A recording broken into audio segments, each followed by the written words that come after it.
Today we're going to head all the way out toward the point and look at North Pond 2. All the other locations in between are important to document as well, and we have, and those videos will be released soon. But I'm jumping to this spot because it's by far the largest body of water in the entire reserve.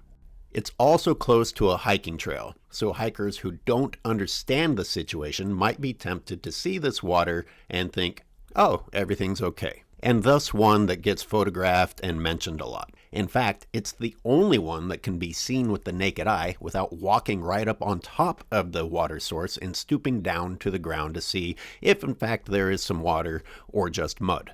Quickly, I'll address the other purple dot, which we call North Pond 1. This is not included on the Park Service's map, likely because it was completely dry by August. But in the effort to be thorough, we went ahead and mapped it. Okay, this is by far the biggest source of water in the Elk Reserve. This is the size of one small stock pond of many stock ponds that the cattle have, in addition to creeks, in addition to troughs, all over the cattle side of the park. But all the elk and all the wildlife in the reserve have this, less than one of what the cattle have.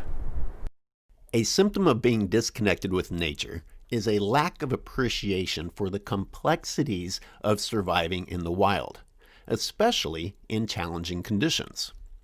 Every animal in the reserve is confined to this area without choice.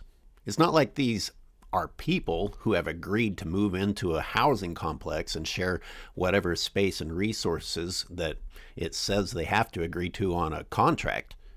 I highly recommend listening to Julie Phillips, a Thule elk biologist who studied these animals for over 30 years, in order to get a better understanding of these complexities. She can explain better than I ever could.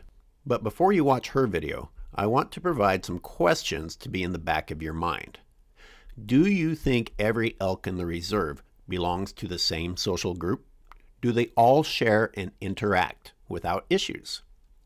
What of deer and other animals in the reserve? Have we forgotten that they also require resources? Using visual evidence alone, we can begin answering these questions. Look at the elk hanging out around this diminishing pond. They're all males, and that's almost always the case at this pond. If we go back and take another look at Central Pond 2, when it still had some water, you can see that there were quite a few elk there. But there was one male and all the rest were females. Clearly, these are not the same animals, as seen at the North Pond. Now that Central Pond 2 is just a mud hole with festering carcasses, where do you think those animals have turned to get their water? Do they just hop over to the North Pond? And what about all the other subherds not even pictured?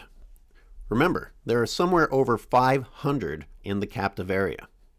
While Julie can begin to formulate an answer to all of these questions, the park's own wildlife expert cannot. Not anything more substantial than an opinion. In all his years at the park, guess how many scientific papers Dave Press has published on the Thule elk, peer-reviewed or otherwise? Yep. The Park Service has provided numerous excuses regarding why the elk don't require assistance. It is the easy way out for us to accept their stance and dismiss the needs of the animals. But it contradicts everything seen on the way out to their captive area. For the cattle, water source after water source after water source. Lagoons, seeps, creeks, human-made ponds, troughs, buckets. Some of the troughs even look to be quite new, likely in response to the drought and heat waves. But when it comes to the captive elk, somehow we don't need to consider how the heat waves or the drought affect them. Just say, they're wild animals.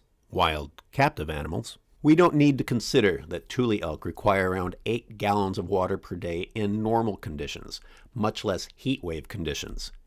Dairy cattle take in approximately 30 gallons of water per day, and more than that during heat waves. Endless water supplies for the commodity animals. but screw the wildlife. Watch how long this elk drinks just while I'm watching.